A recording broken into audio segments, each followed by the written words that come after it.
call to order the regular state council meeting for Monday, August 26th. Please rise for the Pledge of Allegiance. I pledge allegiance to the flag of the United States of America and to the republic for which it stands, one nation, under God, indivisible, with liberty and justice for all. All right, Holly, will you call the roll, please? Walton, Bizzard, Bellinger, Here. Wise, Here. Rhines, Here. Gilroy, Here. Smith. Here. All right, so we have two council members that are not in their seats this evening. I did receive a call from Ms. Walton letting me know that she could not be here this evening. I did not receive a call from Mr. Bizzard. I'm assuming he's running late because he does typically call. All right. Moving along, I'm looking for an approval of the agenda for this evening. So moved. All right. Second. All those in favor? Aye. All right, thank you very much. Now I'm looking, we have an opportunity for audience participation with a maximum of 5 minutes per presentation. Anybody's out there that would like to come forward? You guys shut off my water, Oh, and you guys switched over to Can you- billing. can you actually come up, because we're actually filming this and we have to do things properly. So do Okay. you mind coming forward and telling Oh, us your right name and here, address? yes? Yes, Okay. thank you. Yes, you guys switched off the billing on the water, and I got a bill that said, and I understand there was a previous balance and all of that, Okay, but then it said it was due on the 28th, and so you shut off my water. And I immediately came down and paid the same day, okay, and all I want is the turn-off fee, because it's a 10-minute job, and okay. it's not a $100 job. All right, I'm gonna defer to our city manager, who happens to be sitting here. And can we have your name and your address, sir, please? Daniel Andrews, 615 North Cedar Run Court. Okay.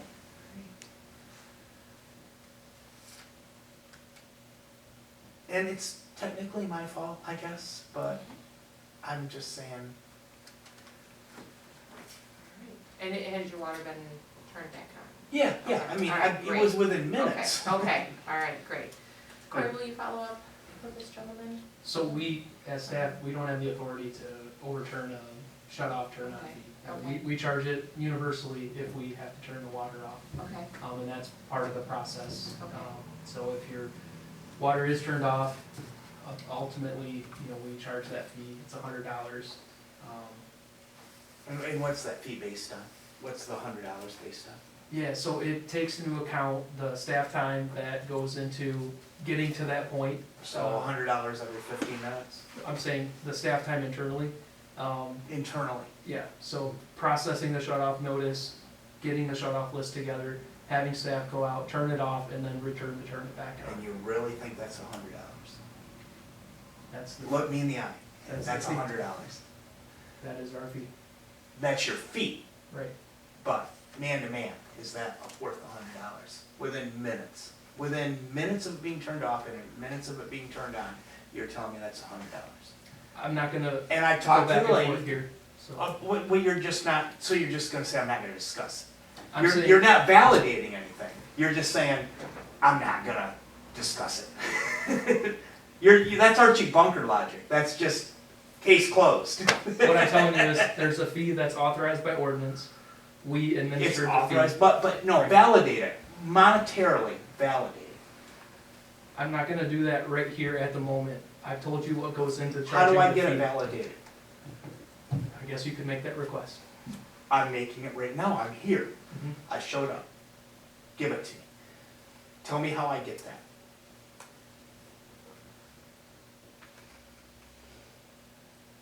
And actually, the lady that told me that if I paid it, if I showed up, I would probably get it reversed.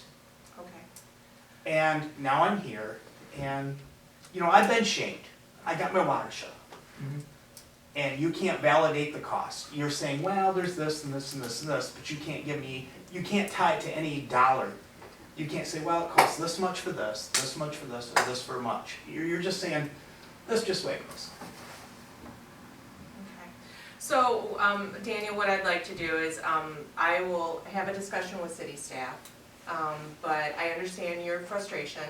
And what I'm hearing is you wanna know what it costs hourly for our administrative time, I think it the would just be better, it was a transportation and everything. misunderstanding, we changed the billing. Okay, I got confused because Okay. of the billing. I have something from you that says that if I pay by the 28th, mhm, here's what I got. okay, It's not a shut-off notice. It Okay. just says, here's what you got, here's a bill for Okay. previous for charges. previous balance. Yep, Okay. and I'm just saying, come on, guys, one time, eat this. Okay, all right, well, I don't think we're gonna get this resolved this evening, because I'd like to do a little bit more investigation. We do have our city ordinances, and we do have to follow what our ordinances state. I don't have, I'm not prepared to, say I'm we can waive prepared. that right now.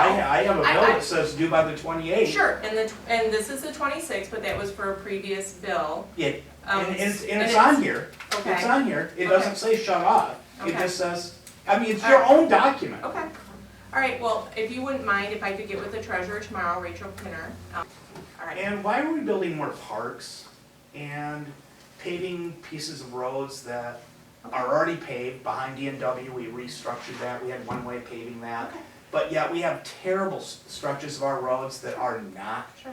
I mean, and if I'm out of order, just tell me No, I am. and that's okay, I'll go Um, ahead and I'll answer what are those we few doing, questions for you. guys? So the Volunteers Park was fully funded by donations and Okay. endowments. Well, So that's that was good to about know. $70,000, it did not cost taxpayer dollars anything. Gotcha, okay. With Middle Street, that is actually an emergency route off of Grand River, so that was funded through MDOT funds. Okay, Okay. but what I'm talking about is right behind DNW, after Sure. DNW got remodeled, and DNW is a really nice store now and Sure. everything.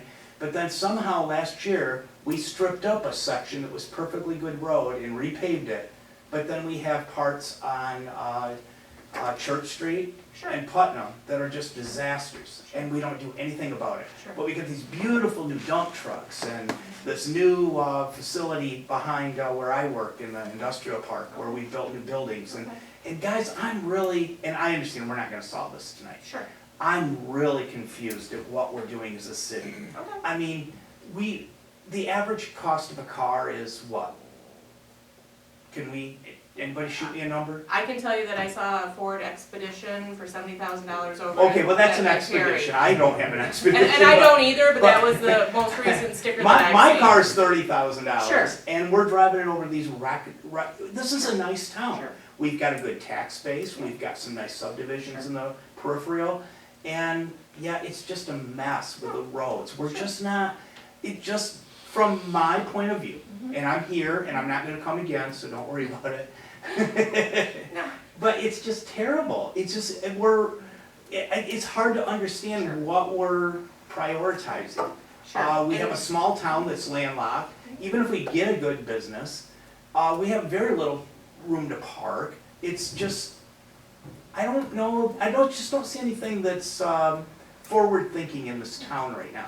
So, and yeah, I got my water shut off, so I'm preaching to you. So. All right, well, you know what, and we appreciate you coming in, because it is good to hear from residents, whether it's good, bad, indifferent, and we're not always going to, you know, be able to have answers immediately, but I mean, the one thing that you have to understand is that, you know, making tough decisions regarding funding, and councils prior to us, and this current council, we look at every single penny that we spend in this community and how we can do the best for our citizens without going to the voters and asking for a millage or something like that. We have failing infrastructure, that's no lie. And that's It's not. across the country. Everybody absolutely knows it.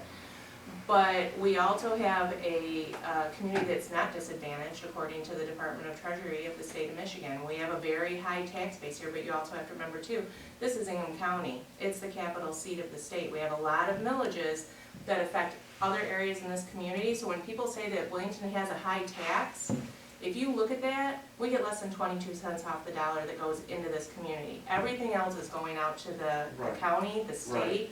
So we try to do the best we can with the funds that we have without increasing water and sewer rates, which we've had to do incrementally over the past couple of years. Right. We have to be able to build up those funds in order to be able to do repairs so that we don't have to go to the citizens and ask them to vote on something that might be difficult or pinch them in the wallet. Right. And we hope we're making good decisions.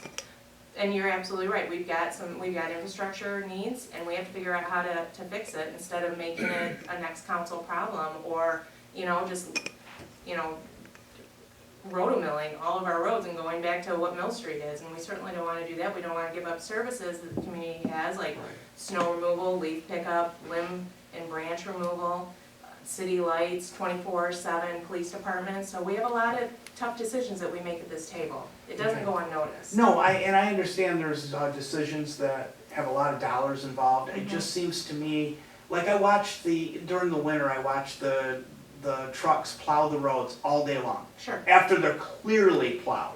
The guys are just plowing and plowing and plowing and plowing.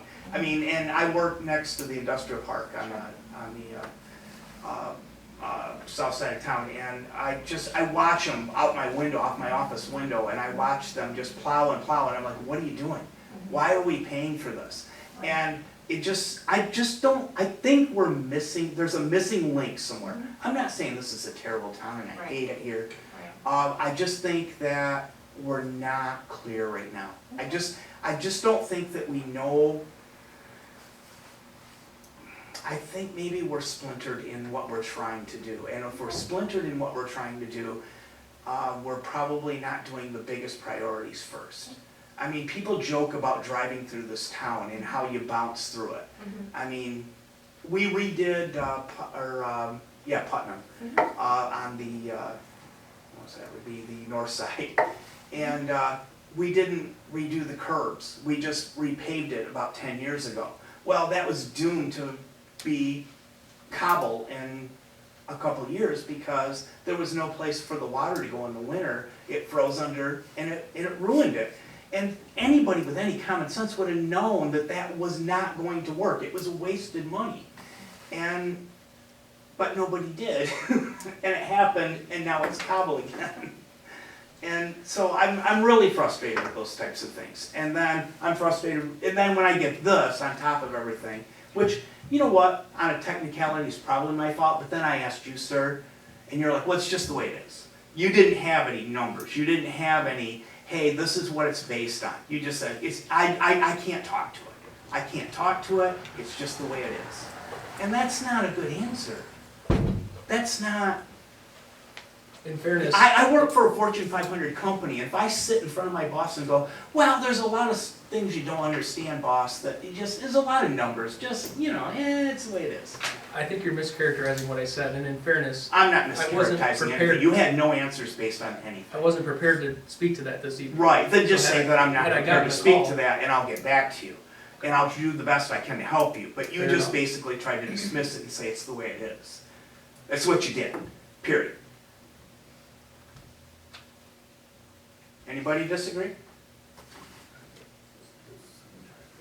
I Well, don't think that was the character of what he was saying. He was. Ms. Mayor? Yes. I have a point of order. I believe 5 minutes, the maximum is done. Yes, you're right. Close You are audience. absolutely We can right. close audience participation at this time. yeah. Okay, very good. Thank Yep, you. well, there you go, that's good. I called him out on something, let's close out Thank you, sir. participation. Thank you. That's democracy. Good night. All right, so I'm gonna move on to approval of the council meeting minutes for August 12th. Does anybody have any changes that need to be made, or any questions? I saw none on review of the minutes earlier. Make a motion to approve the minutes as presented. Second. All right, all those in favor? Aye. All right, accounts payable, Noah, what do you have for us this evening? I went through all the accounts payables and bills, I checked everything very thoroughly here, and asked a few questions, they were answered to me. So I'd like to make a motion to pay check 72137 through 72205, and a total value of $363,056.03. All right, any questions regarding any accounts payable this evening? I just had one question, and it was for the propane tank rental for, looks like wastewater treatment plant. It's on the last page, Last page, Scott, Scott, sorry, page 4 of the. right at the top. That's water treatment plant, actually. So we don't go through enough propane in a season for the size of the propane tanks that are there, but we have to have the large propane tanks there with the fuel for the generator. And because we don't go through enough usage of fuel, there's a rental fee, basically. Okay, so that's for the tank that's at the water treatment plant. There's actually 3 1,000-gallon tanks there. I didn't know if it was a temporary rental or what was No. going on, but I took it as wastewater, so. Yeah. Okay. All right. All right, so we have the accounts payable. Do we have a support on that? Support. All right, thank you. Holly, will you call the roll? Wise, Yes. Rhines, Yes. Gilroy, Yes. Smith, Yes. Bizzard, Yes. Bellinger. Yes. All right. Moving along to our action items for this evening, we've got 6 items that we need to get through, so we'll go ahead and start with item A, the band shell concession stand rental policy. Thank you, Holly, for putting this document together, I appreciate it. Council, have you had an opportunity to look through these suggested fees, and what jumps out at you guys? As far as what you'd like to do, I know I voiced my opinion over the past couple discussions regarding possibly a reduced fee for nonprofits, and trying to maintain some source of revenue when we do these rentals due to facility upkeep and maintenance and everything. And so we've got 3 different options out here. Mr. Mayor? Yes. When we had discussion last time, Councilman Bizzard brought up being fair across the board. I agree with staff, and I think option 3 would be for band shell and concession stands would be my recommendation as well. All right. Any questions for Holly and where she came up with this, or do we all agree that option 3, which was a recommendation, and Councilman Weiss suggested that would be good moving forward? I have one Okay. discussion. All right, Okay. John? On option 2, what is, the weekend fee is a little bit higher, but it's the same for Friday through Sunday, but those seem to be the days that things would possibly be held where it'd be more expensive to DPW, the city, whether it be trash or even whatever. So personally, I was looking at option 2. I do understand option 3, just making it a little bit easier, but A little bit more flat. you know what I mean? Mhm. Just overall expenses of what it is to the city. Mhm.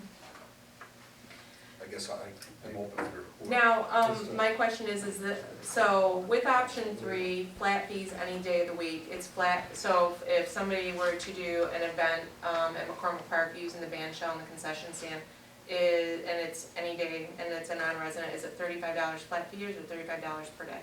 What are we looking at here? It'd be Flat fee? per day. Oh, it would be, okay. It so would it's- be like a per hour. Right, it would be per day, so we'd be It's like looking a at, 2-day. okay. Okay. All right, so this would be per day. I guess, I have a question, if we're doing rentals and we're charging a fee, I understand there's, when you start doing rental inspections and things like that, well, I'm talking about going back to the deposit for a second. Mhm. Because if we're going to charge money to rent out a city facility, to me, it makes sense to do the deposit. And because, where I work, we would take the same amount, it's whatever your rental fee is, you double that, that's your deposit. And you don't have to deposit, you don't have to cash that deposit check unless you have an issue. Is my question is, a lot of times, because one of the things that was brought up in the memo was extra DPW time. Like I said, do we have, this is probably a Scott question, the guys quite frequently do trash pickup early Monday morning, right, after the weekend in the parks. So if you have a Sunday rental, could they, as they're going through to do trash, that they're already there pretty early, is that, if somebody's using it, I guess I don't see a huge, obviously it's not every day, but quite frequently, if we're already there first thing Monday morning, that's not a huge additional charge. If you have a Sunday, or if you have a Saturday rental, that's different, but do we have an on-call person for the weekend already? Someone that's already being paid to be in on the weekends, or? There's an on-call person who has duties at the wastewater plant, the water plant, and then they make rounds, that type of stuff. We don't currently track who's using what when through our DPW like that.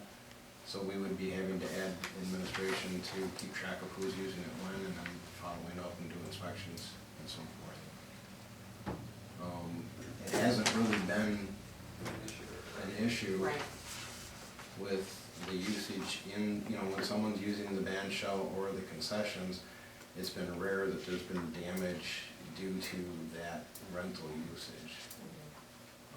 Typically, stuff that gets reported is more of a vandal nature, something that happened, and we're working with the police department to figure out how it happened. I guess part of my point is, I guess, we're saying we need to collect these fees because there's additional charges that we're having because of just these buildings if we're not experiencing currently a lot of issues directly because of the rentals. Why are we charging the additional rental fees?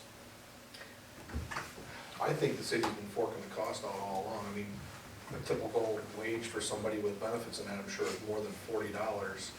You know, if you're sending 2 guys down there, it You takes don't need to send 2 guys, you send 1. even on a Monday, if there's excessive amount of trash, debris, cleanup, you know, or if there's a scheduled event, like, say when they come down and they do, Worship Fest. Use that Worship as an Fest. example, 'cause that was the most there's more recent. cleanup, you know, or maybe they need to schedule somebody to come in on the weekend to take care of some of that.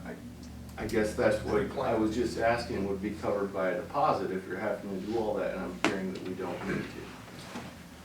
How often, Scott, you could probably answer this, how often do we paint or, you know, refurbish the concession stand or the band shell? How often have we had to do that if there has not been vandalism? Or the, you know, the restrooms that would get used?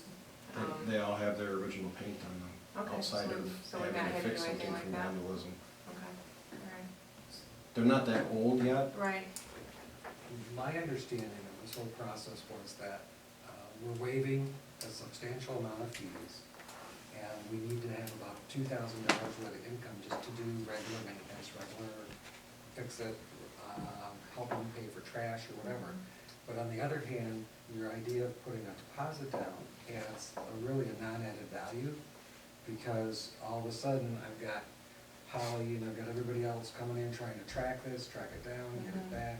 And if we're not additional having, manpower hours. right, and if we're not having those issues and we're not waiving, you know, giving everybody a free ride down there, at least we're gonna cover some of the normal costs. So that's the trade-off. At least that's from the big picture, looking at it from a high cloud. I know I said this the last time, but I guess it comes down to me, with most of the events that are happening down there are bringing activity into town, generating commerce in town, all things that we want, all things that we encourage.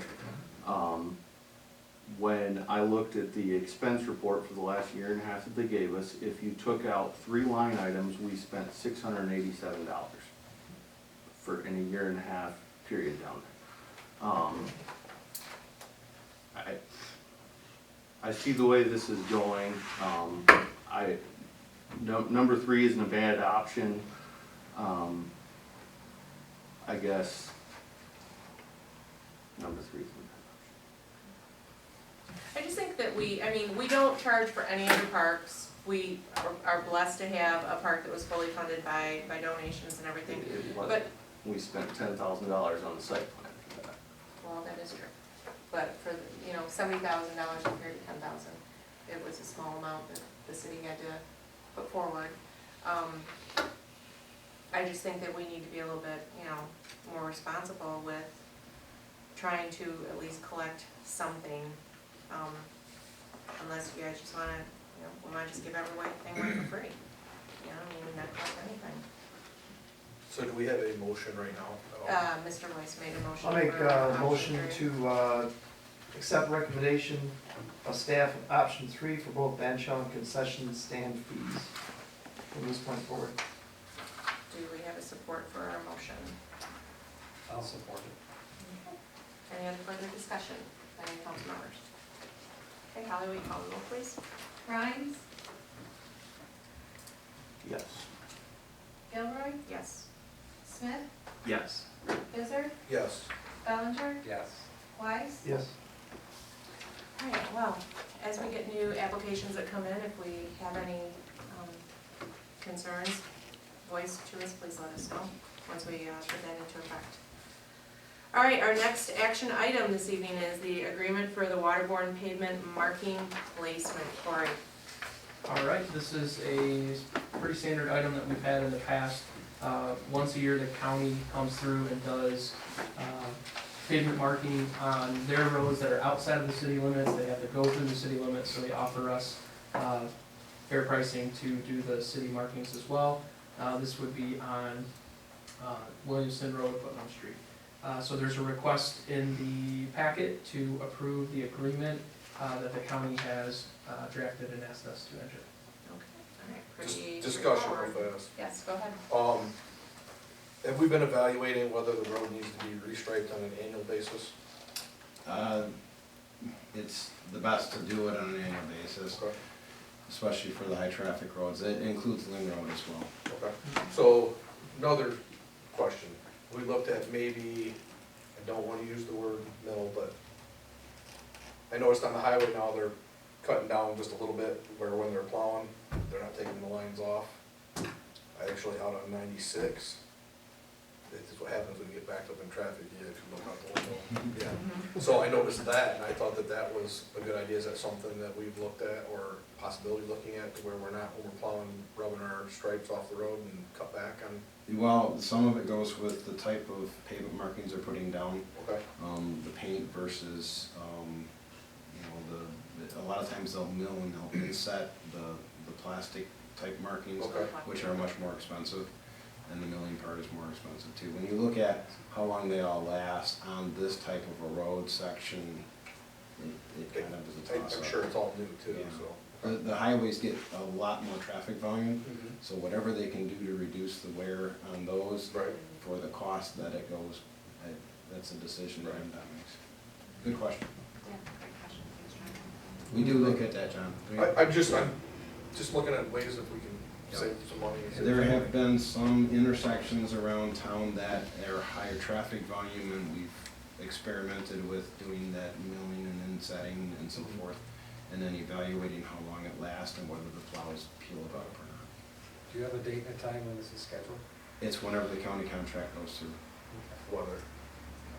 I'll make a motion to approve an agreement with the Ingham County Road Department for 2019 waterborne pavement marking placement at a cost of $1,272.47. Thank you. Do we have support? Support. All right, thank you. Any other further discussion? Holly? Gilroy, Yes. Smith, Yes. Bizzard, Yes. Bellinger, Yes. Weiss, Yes. Rhines, Yes. All right, next on our action item list is the 2019 East Mill Street and South Mullet Street construction contract modification. Scott? Yes, well, and first of all, I beg your forgiveness, there's a grammar error in discussion. It should be cities as a possessive and not cities as a plural. The project is nearing completion. Good things are starting to happen, but as they go through a unit price project like this, you have to pay for things on how many feet of water main, how many, feet of pipe for the sewer, that type of thing. There were some particular problems in the water system as they started opening things up. There was quite the spaghetti noodle mess down there, causing additional cost to the project. So the $31,000 of total changes, about half of that is just in the water system alone. The sanitary sewer system, there's over $8,000 there. There was a $2,500 add-on that a local resident wanted to replace their sewer out into the project, and the contractor was able to do that. City pays through MDOT to the contractor. We get reimbursed by billing the local individual. Right.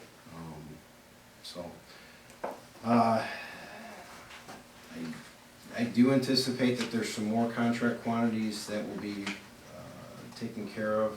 I don't know for sure if they've accounted for the sidewalk that was removed from the project, so that's one of the questions I'm following up on. But in order for them to pay the contractor for the different parts of the project, the city needs to approve. I can't author, I'm supposed to sign it on the city's behalf, and because it technically increases the contract, I'm not allowed to do that without your authorization. Okay, It does fall within contingencies on the project. all right. John? I'm looking here at page 8C, it's 8C, page 7. My question for you is here, the project summary at the bottom, it says MDOT oversight of the project status. It's talking about hot mix. How are we going with, I gotta find your question. Yeah. It's, yeah, down at the very bottom. Where are we at? under project 8C, category page summary? 7. It says MDOT oversight. Is this extra money that we're approving here for the 11,000? 11, 13. Yeah. Well, 316. I mean, you got the grand total. Oh, that's the description of the project. Okay. yeah. They, in MDOT world, this is a street project, Mm-hmm. okay? And there happen to be pipes underneath it, Right. okay? So that project description is basically saying that this is a hot mix asphalt project, we're reconstructing it with curb and gutter. Right. And so that's what that is, it's not really related to actually work on the project. Okay, so it's nothing that's being added or? No, actually, below that, it talks about what the percentage is for the grant portion Yeah. versus the city City portion. on the qualified parts of the job. Okay, Water and sewer not being qualified for that funding. okay. I just wanna make sure I was understanding. Yep. Any other questions? That was a good question. I have questions when we get to Okay. staff. Okay, would somebody like to make a motion to move this action forward? I guess I'll do it. I'll make a motion to approve the contract modification for the 2019 East Middle Street and South Mullet Street, MDOT contract 33065-133147 for a net increase in the amount of $31,128.09, not to exceed. The new contract total price, including revision, will be $784,759.74. Thank you, Noah. You're welcome. Second. Thank you. Any other discussion? Okay, Holly? Smith, Yes. Bizzard, Yes. Bellinger, Yes. Wise, Yes. Rhines, Yes. Gilroy. Yes. Scott, thank you very much for keeping us up to date on all of that. And the area's actually looking really nice Yeah, down there with it's- the curve and Mhm. Something the great. driveway accesses. Are you gonna need a signature from me on that, or anything? No, as long as, because MDOT, I have to be the person that signs Okay. off on the documents, as long as you have approved Yep, contract limit. okay. I can then say you can pay this amount up to that amount. Alright, if something comes up and you need my signature, let me know. Okay. Alright. Alright, next on our list is liquor licensing resolution for Cancun. I'm excited about this, I think it's what it is. Corey? I don't really have a lot of background other than, we got the request, through a third party Mm-hmm. for this resolution, so city council was asked to pass it. I believe the location is the, old Thai Nation location. So, Is this, do we know, is this affiliated with the other Cancun restaurants throughout the area? There's the representative. Oh, Oh, we have a representative. Did you bring tacos for everybody? I did It's not. not Taco Tuesday, but I'm just curious. Come forward and state your name and Sure, thank you. tell us a little bit about this project. I'm Michael Brown, attorney for the Cancun Williamston company All that right. is now looking to expand its operations into Williamston. I have represented the owner, Ismail Leon, for many years and watched his company grow from the first initial location on Central Park Drive in Meridian Township to now 7 locations throughout mid-Michigan. And so he's excited now about coming into Williamston to add to that collection of restaurants. It is very much a family-owned and family-run operation. And unfortunately, Mr. Leon lives in Kentucky, so he wasn't able to drive up here just for this meeting tonight. But I am here to answer any questions you might have, other than if you try to ask me about recipes and things like that. I'm not gonna be able to help you there. As far as what makes the salsa so good, I don't know. I just know it is good, I know it's very homemade, and so, again, any questions you might have, I do want to just take a moment to acknowledge your clerk, Ms. Thompson, for getting us on your agenda so quickly and easily. I have to say, it's a breath of fresh air dealing with this city council and how fast we were able to get here tonight for this meeting. I do liquor control work all over the state of Michigan, so I experience both the good and the bad in dealing with local governments. And I can tell you, it's always a breath of fresh air when I find one as accommodating as this city council and this clerk. And so I just wanted to acknowledge that. That is something you should all be very proud of in terms of trying to welcome new businesses. It's surprising to me we don't always experience that, and so I did want to just point that out to you. Thank you very much. We like her as well. Mr. Weiss? Just, Mr. Brown, I'm excited, I think it's good for the city. Me too. How did Cancun choose Williamston?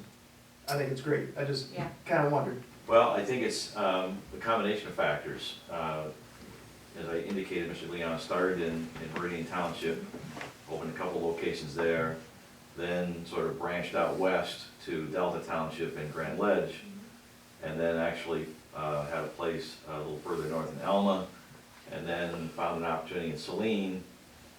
And so I think, you know, he was looking at this area because he concentrates so much of his efforts sort of in this, you know, Hingham County region, and was approached through, somebody approached his manager at the Central Park location actually and pointed out this opportunity with this building.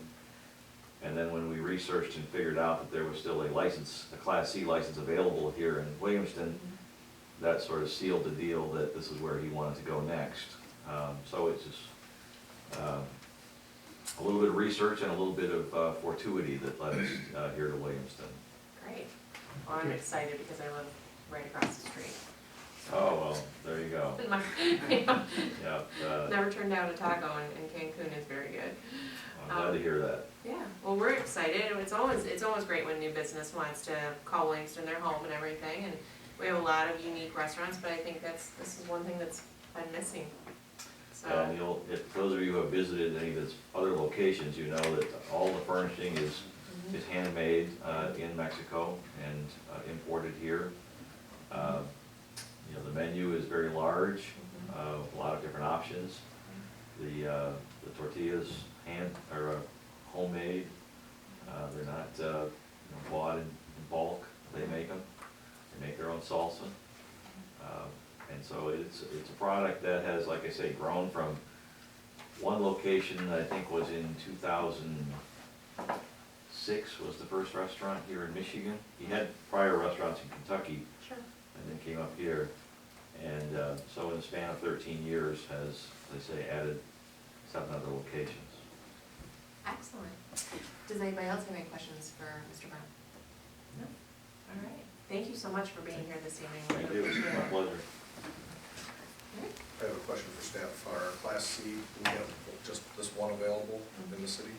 Or do we have others that are? I'm not sure the answer to that. Because I thought at one time, and this was a while ago, I thought there was approval because there were only so many liquor licenses available. I don't understand how Class C falls there. Oh, I think Mr. Brown might be able to answer Versus, that for us. I know that, I thought we were limited to so many, which I is think it fine, depends on which is the I'm just class. curious where we Sure, stand. I think it depends on You the know. class, but Mr. Brown, can you share your information? Yes, I can answer that question based on what's available from the MLCC website. Okay. And you're correct that the number of Class C licenses allocated to each local unit of government is based on population. One Class C license for every 1,500 people based on the last census. So right now, Williamston and every other local unit of government is operating based on your population from 2010. That number will be adjusted here in a couple of years, and if your population has grown, you may actually be adding more licenses at that time. Class C licenses, and then also SDD, which is the packaged liquor, and SDM licenses, which are takeout beer and wine. They're all allocated based on population, but they each have a different number associated with them. So it's 1,500 for Class Cs, 3,000 people for STVs or packaged liquor, 1,000 people for SDM or takeout beer and wine. So yes, this is the last quota Class C license that you currently have, Right. but again, that situation may change May change. depending on the next census. Alright. And the Class C is strictly consuming in. Right, Class C stands, Without packaged liquor. On-premise. well, yes, the C stands for consumption. So it's an on-premise consumption license, meaning you can drink beer, wine, and spirits on premise. We have also asked for, as part of this application, an SDM license, which is the takeout beer and wine license. Not that this restaurant will use it all that much, but that license has cost us an extra $100. And so it gives the restaurant the flexibility that if somebody does come in and order a bottle of wine, doesn't want to finish the entire bottle of wine, having the SDM license allows the staff to cork it and allow them to take it out. If we didn't get the SDM license with the Class C, they wouldn't be allowed to do that. So it is sort of a inexpensive way to make sure that we have given the customer as many options as they would like for either consuming or not finishing their bottle of wine. With beer, if you're gonna sell it to go, it has to be unopened. Okay. Which again, for this type of restaurant, highly unlikely we're gonna get very many of those. But every now and then, somebody does order takeout and wants to actually order alcohol with their takeout, and the SDM license allows us to also sell unopened beer and wine as part of that takeout order. All right, thank you. Thank you. Alright. Any other discussion? Who wants to make this motion? We need to include the address in the motion. I would, just for, to be as factual as possible. I move that we approve the liquor license for Cancun Restaurant at 725 West Grand River Avenue, Suite 3 in the City of Williams. The resolution. A resolution for liquor license. Second. Okay. Any other discussion? Alright, Holly? Smith, Yes. Bizzard, Yes. Bellinger, Yes. Wise, Yes. Rhines, Yes. Gilroy. Yes. Alright. Thank you so much again for being here this evening and sharing that information and answering questions for us tonight. My pleasure, thank you. Do you know what they're anticipated, if all things move forward, move well? They're talking about trying to get open perhaps by the end of October. I think that's ambitious, but that's the possibility at this point. Certainly, we're gonna be open by the 1st of November. Alright, keep us posted. Will do, thank you. Alright, keep us updated. I'll be watching. All right. Thank you. Alright, next we have Middle Street parking lot contract consideration. Corey? All right, thank you very much. This is the finalization of the Downtown Development Authority Plan Amendment process we started earlier this summer.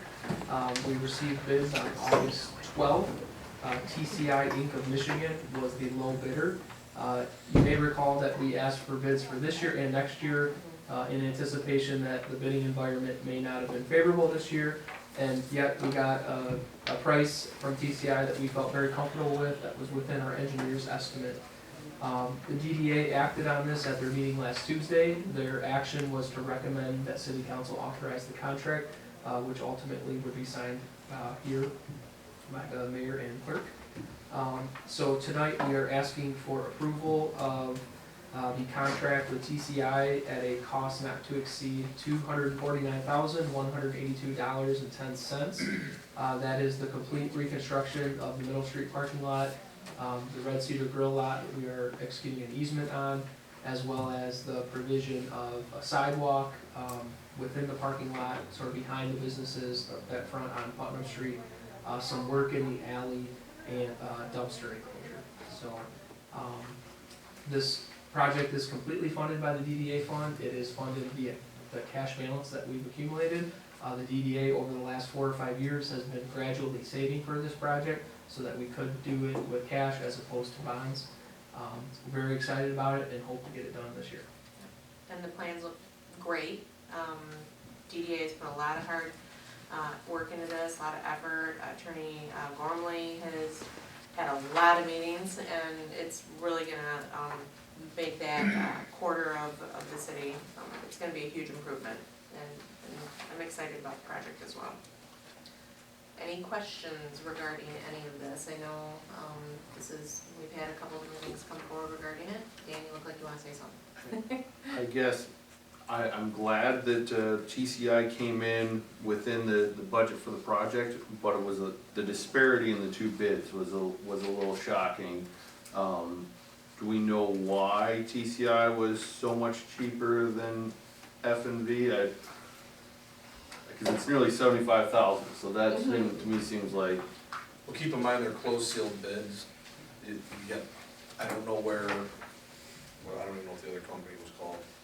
F&B F&G construction. Construction, we don't know where they're located out for their mobilization, what equipment, personnel, there's so many different factors. TCI's also done other projects for the city. Yep. Scott, they did the intersection of Church and Putnam, correct? They did. It was actually West Church Street project, but it Yes. continued on Yep. over there. And you had good relationship with them, with the projects they've done here in the city? You'd be comfortable if they had those Yeah, projects? they did the $1 million project on the north end of town on Bismarck and all the streets that are on the north and south there. They also did the McCormick Park project with the concessions building and then the big build out of the park. Okay. They worked on, oh no, wait, I'm sorry, they didn't do the park project. I was thinking they were a sub on that. They did the water mains out in the water field, or the well field. The only thing I would add to Dan's question is there is a breakdown, if you wanna look at sort of the bid differences for each one of those items. Just what the ones that stood out to me, the mobilization difference is about 20,000, just with that one line item. And then they had a much higher budget for the landscape rocks and weed barrier, like to the tune of about 20,000. Other than that, you know, we would have liked to have gotten more than 2 bids. We had at least 5 companies that requested the bid set. And sometimes when you get 4 or 5, you'll see there's usually kind of a couple that are down here and then some that are way off here. And we just didn't get that with this one, so. Alright.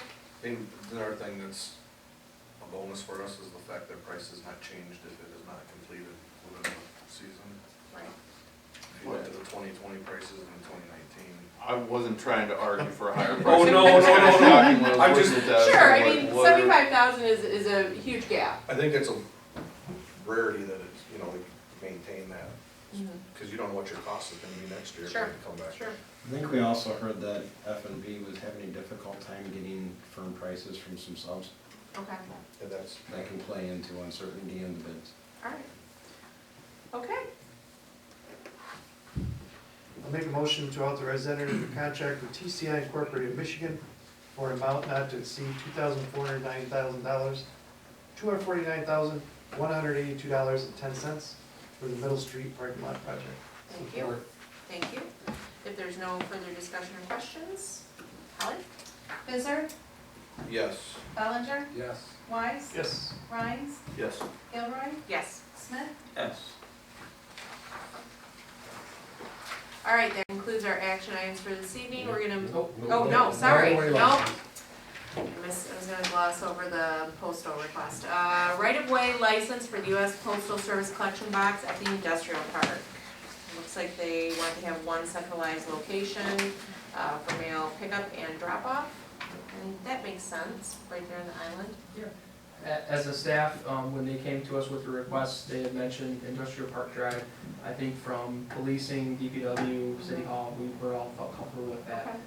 We just felt like it needed to take some format, so we have a very simple agreement that Mr. Pearl drafted for us. Alright, excellent. Any questions on the Yeah, location where they wanna put it? Okay, Question. John.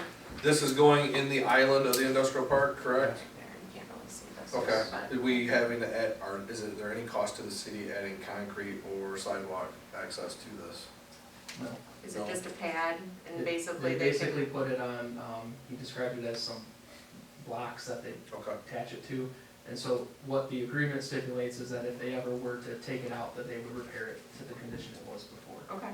But no cost to the city. no extra cost in snow removal or anything that's gonna affect this whatsoever? Yeah, I know, I just saw that, I get that. Fair enough. All right. Any other questions regarding the post office putting a, They have to have access to it. yeah, they have to have a collection box. Okay. Who wants to make the motion? Or have more discussion? I'll make a motion to approve the right-of-way license agreement with the U.S. Post Office Service for the location of a collection box at the Industrial Parkway Drive. Thank you, Noah. Second. All right, thank you, Jeff. Any other questions, discussion? No? Holly? Bellinger, Yes. Wise, Yes. Rhines, Yes. Gilroy, Yes. Smith, Yes. Bizzard, Yes. All right, now that concludes our action items for the evening, and we have an M43 road diet presentation that is on our discussion items. It looks like we're gonna have a PowerPoint or something. Yes. I'm gonna shut our lights off first. Over there. Yeah, see how that works. Well, it took me a while, and I had to like really look, because I'm retaining so much.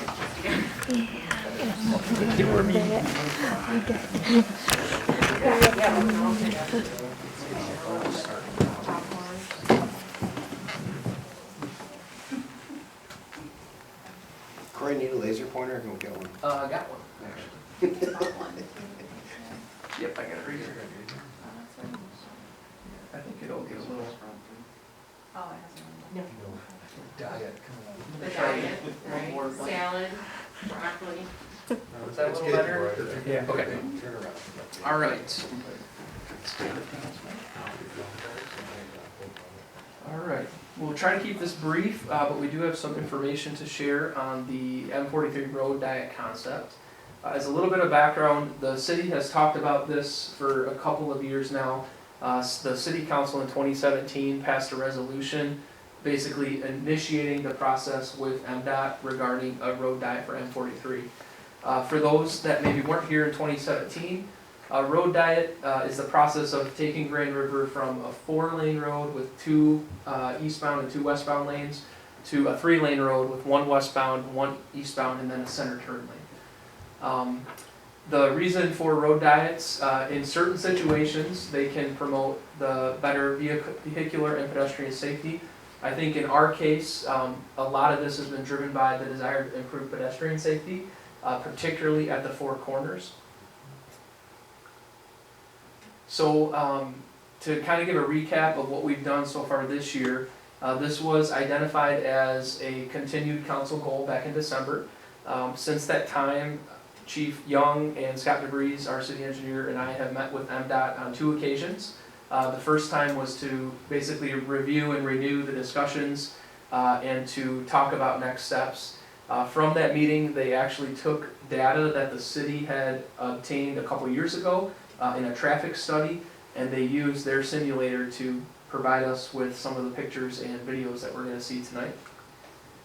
So they actually did a couple different simulations. They simulated the existing information with no changes so that we could have a control to compare the changes to. They did a Grand River road diet only, and then they did a Grand River road diet with the addition of a center turn lane on North and South Putnam Street, roughly between Middle and Grand River and then High and Grand River, so the main downtown core.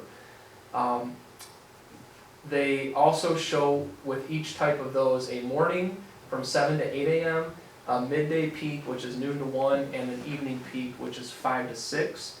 And keep in mind that all of the changes are just with the line striping. They have not recommended any changes to the traffic signals yet. At this time, if it's just striping, the cost is obviously much cheaper.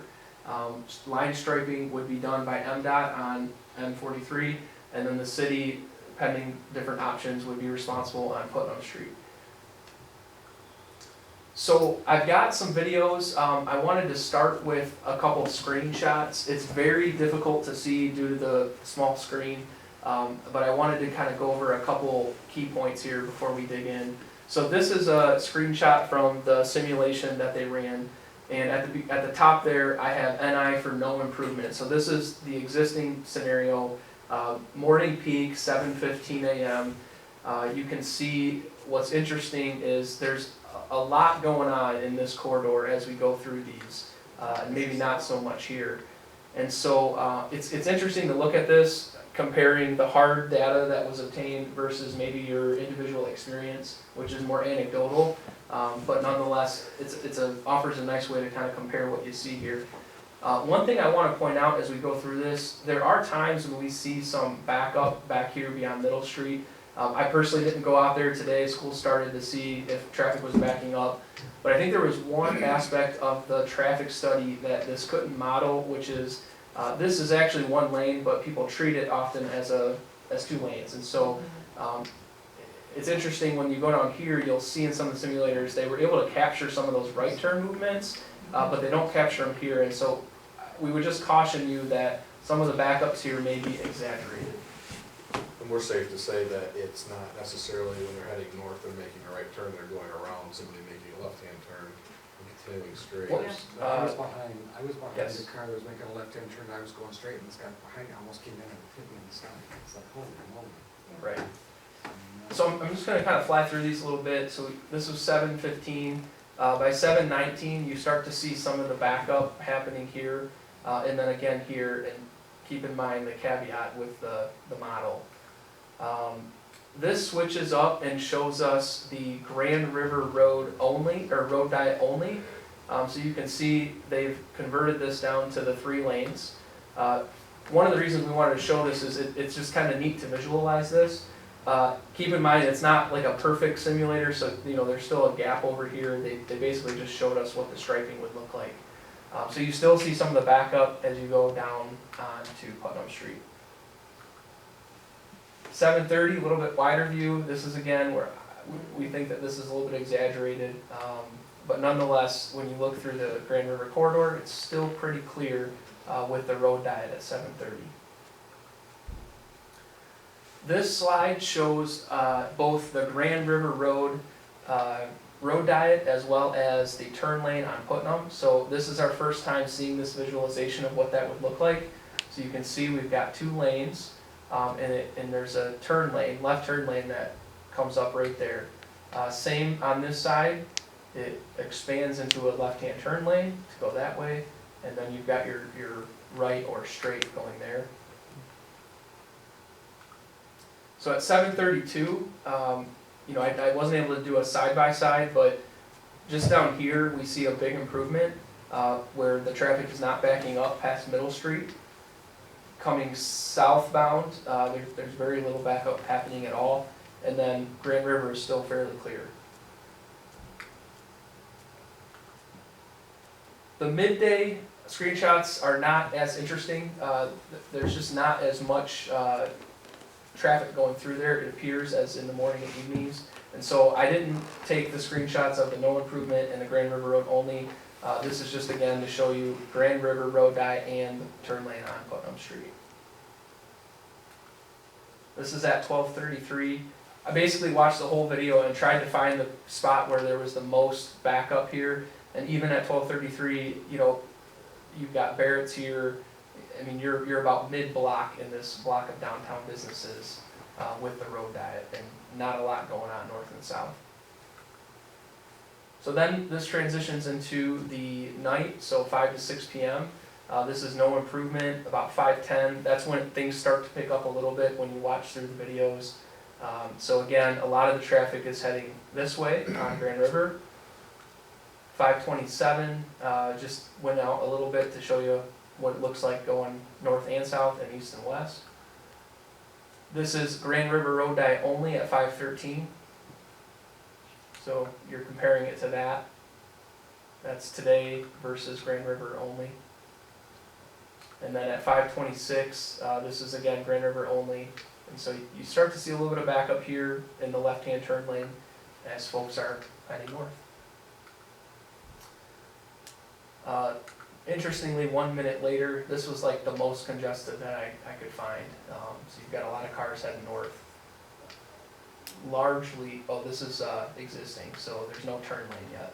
It was just after the train went up, I got through. There you go, could have been. And then 550, Grand River really starts to clear up. You still have a little bit of the leftover going north and south. So then this is the complete package, Grand River Road diet and Putnam turn lane at 510, 526. Not a whole lot going on here. It really seems to help. 527, which if we went back to this one, we had a lot of congestion through Putnam Street here. And they're showing over here, not a whole lot after making the turn lane changes. 540, just again, I tried to take some shots when things looked a little bit backed up, but even then, we're still only about mid-block in both cases. So I did want to show a clip of the video.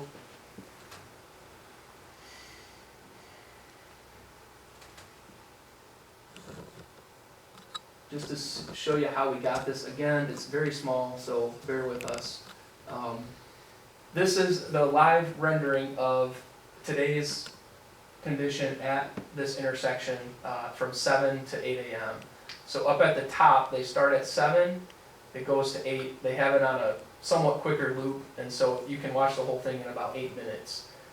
But this is what we use to take those screenshots to try to give you a couple images of what this was going to look like. So one of the things that we'll be happy to do is to distribute these likely via Dropbox, so that, as council members, you could take a deeper look at that if you wanted to. We didn't want to spend 8 minutes watching every single one of these tonight, but it is interesting to kind of observe it and see the traffic patterns. We're still pretty early. It's still only 7:07. As we get closer to 7:15, you'll start to see some of the traffic backup coming. So what I'll do is just kind of skip through a little bit. If I can. What time of year was this taken? Was this taken during the school year and not for summer? Do you know? May have to go to Scott for that. They were based on, if you recall, back in 2016, I believe it was, we did a pretty massive traffic count throughout town at all the intersections and the side streets and all that stuff. When you take traffic counts, you have to do them not on Mondays, not on Fridays, in the middle part of the week. They try and select more of the worst case scenario. I can't remember the exact dates. I think it was April something. I think school was in session. So my question is, because Corey had prefaced that it would be lane change, striping only, no light change. What would be the rationale for no light change and not putting a dedicated left-hand light signal? Yeah, that's been a question that we've talked a lot about with MDOT. Chief Bob has asked that question a lot because we kind of all went in thinking that would have been part of it. Mm-hmm. And I will ask staff to chime in if I'm off base here, but I think one of the reasons was they didn't necessarily see in the data that we had a need for one yet. They want to give us a left-hand turn lane, but yet they don't want to give us a left-hand light. That just doesn't seem like that. They will sell us one. That's the big thing, it's a big ticket item. Right, right. I forget what it was a couple 100,000, was it, Yeah. Scott? So then my question would be, is if they're not gonna change and add a left-hand turn light, would they change the timing of the light to give more opportunity for left-hand turns at those?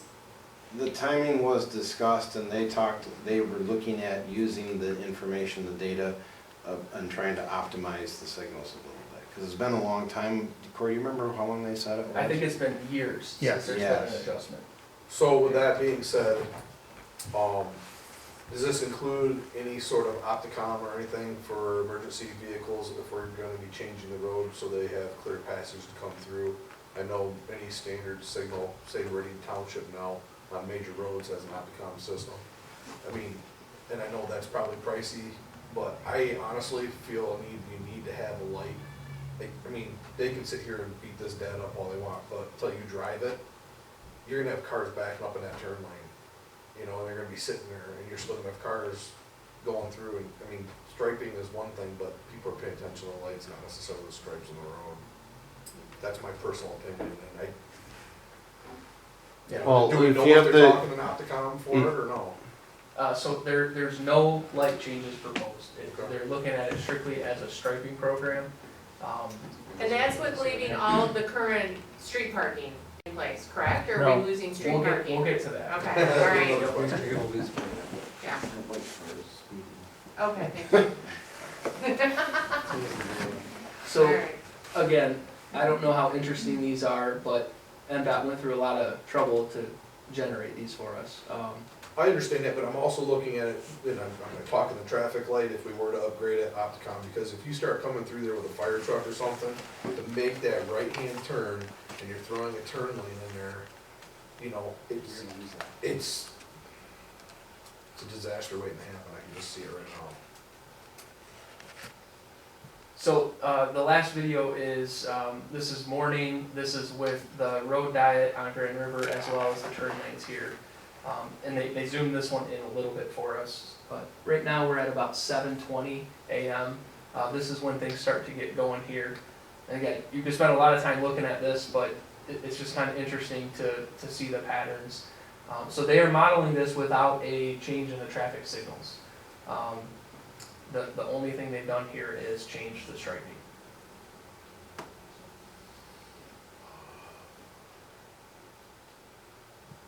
All right, I'm gonna break off from that.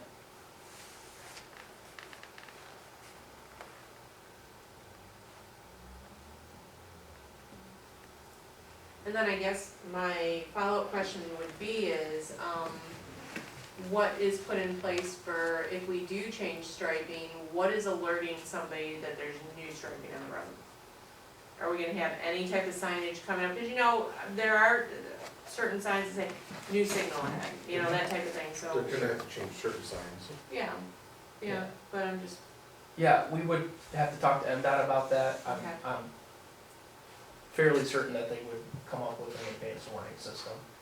So there's nothing saying if this gets adopted, they go through restripe everything that down the road, if they had to, we could look at changing the light at that point in time, correct? Yeah, and Holly actually reminded me, one of the things that they talked about was, not doing a shock to the system all at once. And so there's other things that have been talked about, such as the lights, different turning or no turning on reds. And from their experience, they really recommend doing the road diet first, because there's a tendency, if you do it all at once, if there's things that people are observing that are different, people are naturally not welcome to, change, we won't like change. And so they've seen other ones where, all indications are that the road diet itself was successful, but because they threw in a no turn on red, the community was just absolutely against something. And so part of those discussions has been, doing the most important thing first to improve the pedestrian safety and the vehicular movements on Grand River, and then exploring those other things later. Another thing hasn't been looked at with our semi-trucks, heavy-duty delivery trucks, whatever, making the turn onto South Putnam, that being a turn lane and causing issues there. Do you know if that's been looked at? Not Because I see specifically. we're losing six, according to that, would be 6 parking spots on the west side. Yeah, so southbound. let's jump into this. So when we met with MDOT, their recommendation is to look at the intersection and the corridor holistically. And so their recommendation really has involvement on Grand River and North and South Putnam Street. So the road diet is pretty self-explanatory. It's to implement the road diet, the 3 lanes with the center turn lane. And keep in mind, a key piece of that recommendation is that it would be from city limit to city limit, so the entire Grand River corridor. And then they were gracious enough to work with our information on North and South Putnam Street to provide some of those simulations, even though that's technically not their roadway, but they understand the influence it has on the intersection. And so they would recommend that all of this be implemented where you have the center turn lane as shown on the drawing. The downside of that is that there are about 6 on-street spaces on the west side of that street that they believe we would lose in that transition by basically bumping out to have the turn lane. On that one, the restriping, since it is this city road, it would be done by the city, whereas on Grand River, it would be done by MDOT. So another question, is there any buffering or anything saying we need buffering on the southbound sides there, when this gets restriped, for that turning traffic, you know, how there's some cities will have, well, on Grand River there, south side, headed east, we got that fence that goes around there. Will we need anything like that, by I Ellie's? guess I'm not clear as to That what. fence, like what there is, that's there at Ellie's, I know it's decorative, but do we need to have some sort of buffer? Oh, that Because- fence is actually there for, there's grade changes. Right, but what I'm saying is we're losing those parking spots, there's parking spots there, so normally those parking spots would be that buffer between the Oh, road the and the sidewalk, curb the road and the curb. sidewalk, what's right up, do we need to install something there, would that be? I don't think it's Creative envisioned that areas. you would do something like that there. Um,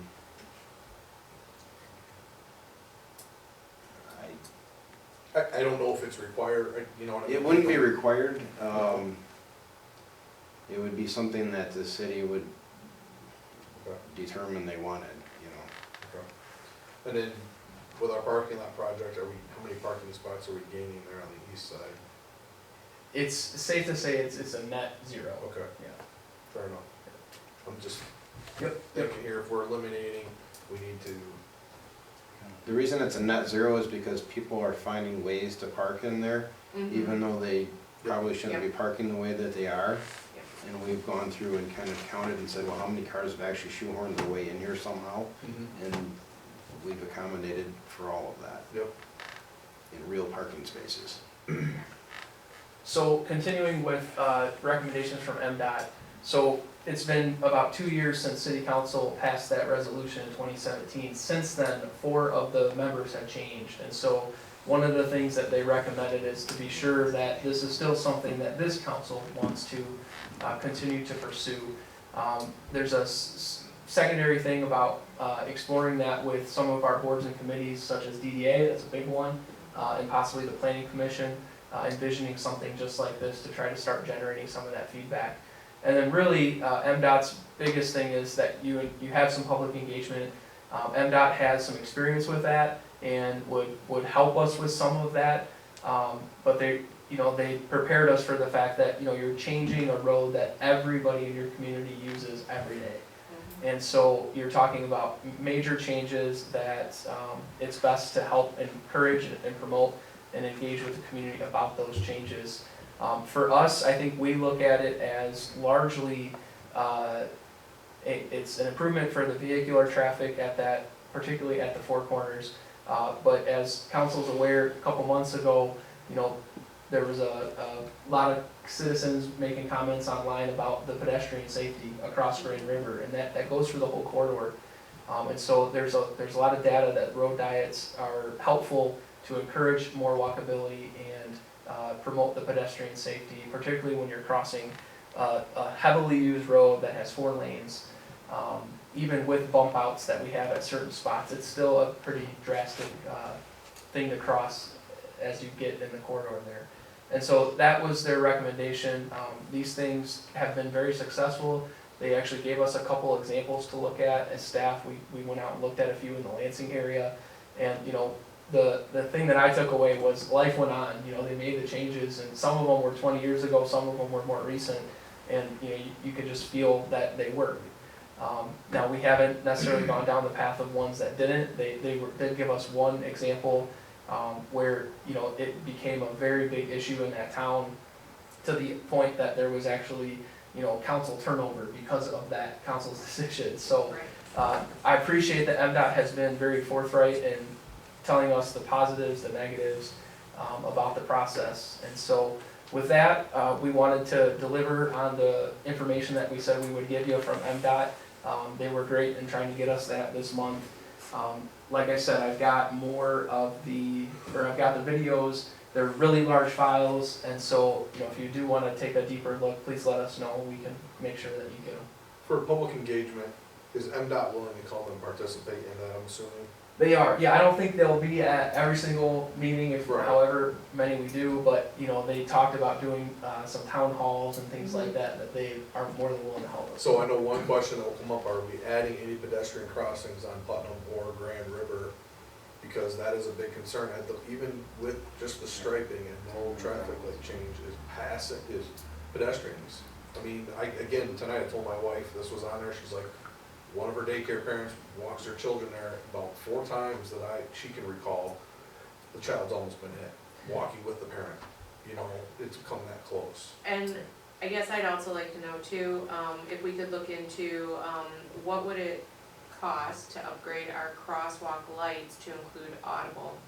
Because I know Okemos, East Lansing, Meridian Township, on the campus of MSU, they have the audible with it counting down and, you know, for somebody that could be visually impaired, you know, that's more ADA, compliant.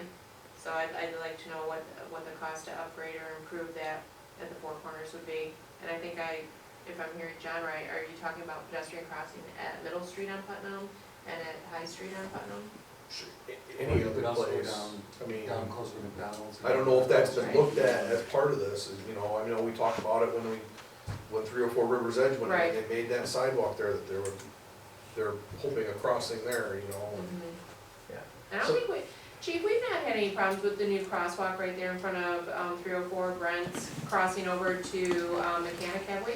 Well, it depends on what your definition of problems are. We don't have any accidents that would justify that, nor do we have that at the Four Right. Corners, but we've had just a ton of close calls. But I think Corey wants to address, he was getting ready to address because we talked, but it's interesting, listen, it's all the same questions that Right. we've discussed with that. So Corey, why don't you talk to him a little bit about, because MDOT was going to do another study and where they were going to go on that, and the effect that this road diet would have Sure. on that. But then I'd like to talk about the main intersection again, because you were headed that way. Yeah, thank you.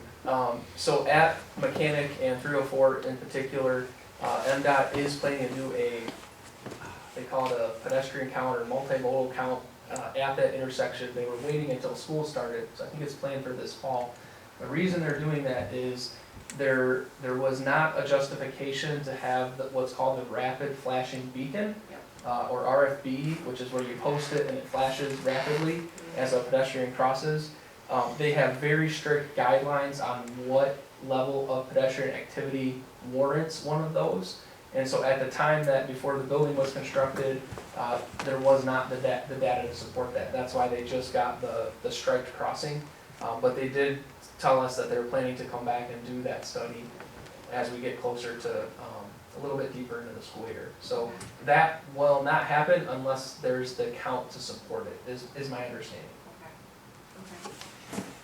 The other thing they mentioned that by going to 3 lanes, it gives kind of a default island to help. It's not taking the place of a crosswalk. Hopefully they'll get the data to put in a better one, but they control that. Without the data, they can't do it. But short of that, you'd have that 3rd island there, because I watched during the day, and it's like impossible for healthy people to get across that. If you got a little gimp in your stride there, it's darn near impossible to get across there. Secondly, the main Four Corners, I worry so much about that. My big body in this yellow shirt almost got run over just the other day. It was just last week, and I stopped and talked to that woman. At the same time, school has started. I was very proud. We had an officer at every school today, and we got lots of feedback, but it was chaotic with traffic. I've got a family on Georgia Street that wants to start a pedestrian train, either pedestrian or bicycle. They're very concerned about the Four Corners, as I am as it stands today, and so this would help that. I, like you, was envisioning a left turn lane until they said that our data doesn't indicate that, and then they talk about the modifications. That whole thing would have to be replaced. It's a huge ticket item, and they wanted to try this first, and so that's where we have, it's good and bad. We don't have the severe traffic accident data that supports this, but there are just a ton of close calls. Okay. Have they talked about speed limit changes with the road striping and changing that down to a turn lane at all? Because if you're going city limits to city limits, you're going from what, 35 to 25? We don't want to ask for any speed counts, because state police will come in and it'll be set at the 85th percentile. And so it's not going to go down. If anything, it would go up. So we don't ask for any traffic counts. And I guess my only thing I want to point out is, like, in Meridian, the intersection of Hamilton and Okemos Road, that's kind of what I see this being, like, our future, because they have the straight through or right, the dedicated left, and there is And I know Meridian Township gets a lot more traffic, but for Hamilton and Okemos Road, you wouldn't think there'd be that much traffic going across Hamilton. That's a dedicated left-hand light.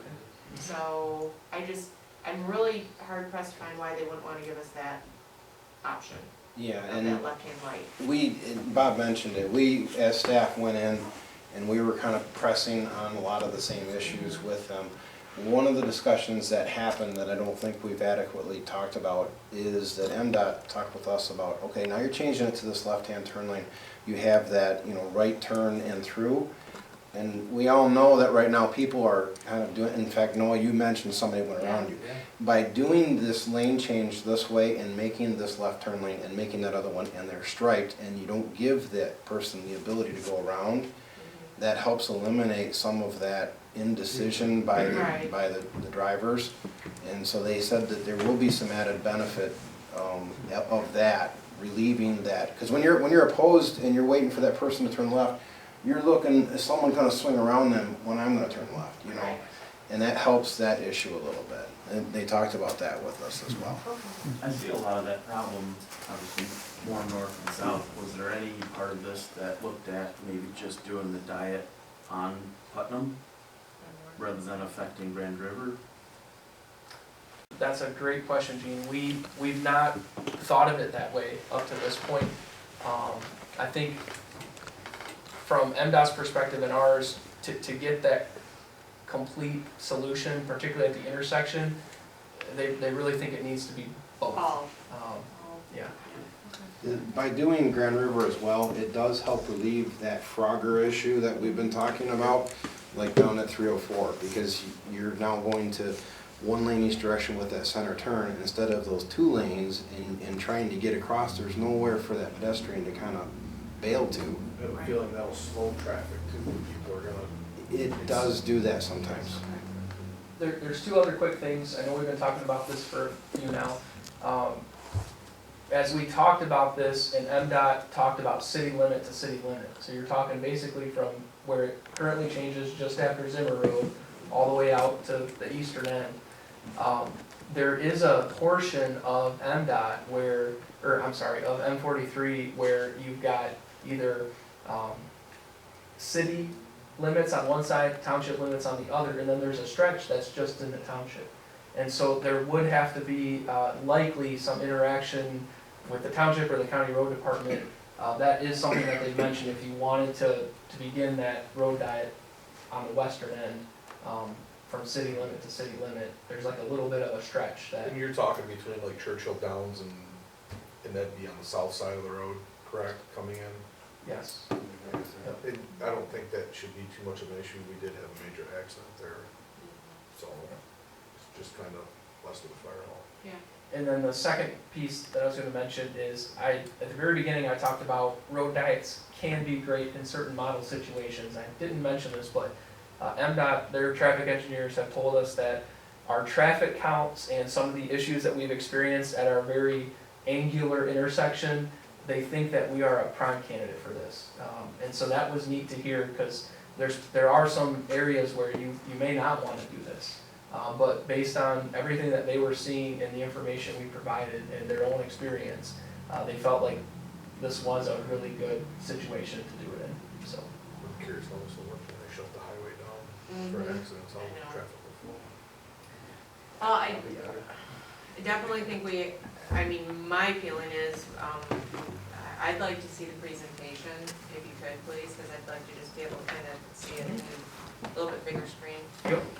More discussion, or do we have an opportunity for MDOT to come in and? Just the public safety aspect that he's Yeah. talking about with the plug up and Yeah. trying to get manholes. Yeah. But also, Corey mentioned we have 4 new members, we need to have. Yeah, and we have to have the a motion or resolution, second yes, resolution yes. moving forward that we want to continue to Yeah. do this question. So we need to renew the resolution, Corey? I don't know that that's what they were asking for. I can, We're gonna double eventually check, need but- that, but in this discussion period, I don't think we have to have the resolution. right, I think the old resolution is probably okay, Yeah. but we were talking about the fact we've had a lot of turnover. Sure, So yeah, if we wanna it was move it important. forward and go on to that next step, we will have to do the resolution. I really think public engagement's gonna be huge Yeah. in this, and I think you'll get a lot of attendance on it if it's put out there, because it's been a big issue for a long time. Thank you, Corey. Okay, lights please. Somebody. All right, we did not receive any correspondence. I'm gonna move forward to our department head reports. Corey is going to make his way back to his chair. And while he's doing that, did anybody have any questions for Corey? Or, no, I'm sorry, there is no, you don't have a city manager report. Yeah, for first this time I ran out of time last week, so All right, I well, then I guess you are apologize gonna for have to that. give us a verbal update. I honestly don't have a whole lot. Okay. A lot of what we've been working on is on the agenda tonight. Okay, The big one is this parking lot, so we're really Okay. happy to be in this position, so. all right. Corey, can I add something for you? Yeah, please. Okay, Frontier made it out today, and so the big hang-up on the project has been relieved. Concrete company's supposed to be here on Wednesday, and then paving will happen soon thereafter. That's what's been hanging that project up. Oh, okay, over There here. were conflicts with Frontier not being able to get their poles removed. Oh, Is excellent, paving still okay. being done through Reeve Riley? They believe that there is a workaround through another paving supplier, Okay. if Reeve Riley doesn't come back. Alright. Well, that's good to hear. All right, if there's no questions for Corey on anything that we've discussed this evening or just in general, I will move along to Chief. I slipped my report in there, so I have nothing further to Okay. add. All right, well, thank you very much, I do appreciate that. All right, does anybody want to share anything from any of the boards that you sit on as a subcommittee report? Nothing? All right, we're gonna move along, audience participation, we don't have anybody out in the audience right now at this time. I will move along to council member comments, I'll start with Mr. Rhines down here on my right. I'm gonna go back to the park we talked about earlier. One of my big things since I've been on council is kind of figuring out maintenance issues when we're building things in the park. And it's not that I don't want to see responsible spending in the city and different things like that. It's before we build things, figuring out how we're going to maintain those things. And it's a frustration to me when we build new things in our parks and the only way we see to responsibly fund their upkeep is to charge our residents. It's not that I don't want to spend our funds. All right, thank you. Mr. Smith. Going back to the audience participation, I would like to point out that our city manager swiftly and accurately answered the man's question by stating he did not have the authority to make the judgment that he was asking for. And unhappy with that answer, he wanted a breakdown minutia in which you, again, quickly advised we would follow up. The rest, I think, was unnecessary. Thank you. Mr. Bizzard. I have no comments at this time. Mr. Bellinger. No comments at this time. Mr. West. Nothing, thank you. All right. Just a reminder out there that school started today for K through 12, so make sure that you watch for those yellow buses going across our communities in the mornings and the afternoons, and also there will be a lot of school activities going on after hours, so just be mindful of that. And that's really all I've got. Kind of felt like a little bit of fall in the air as school started, but hopefully we've got an Indian summer, a little bit more warmer weather coming up.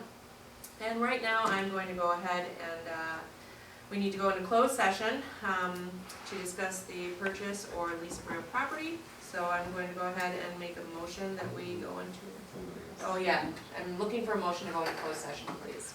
I make a motion to go into closed session to discuss the purchase or lease of real property. Second. All right, all those in favor?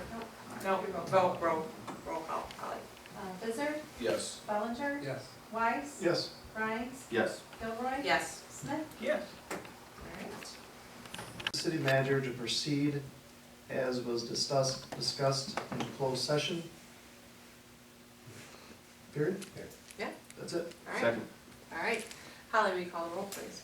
Bellinger, Yes. Wise, Yes. Rhines, Yes. Gilroy, Yes. Smith, Yes. Bizzard, Yes.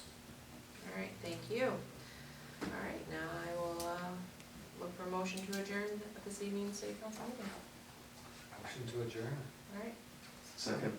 all right, all in favor? Aye. Aye.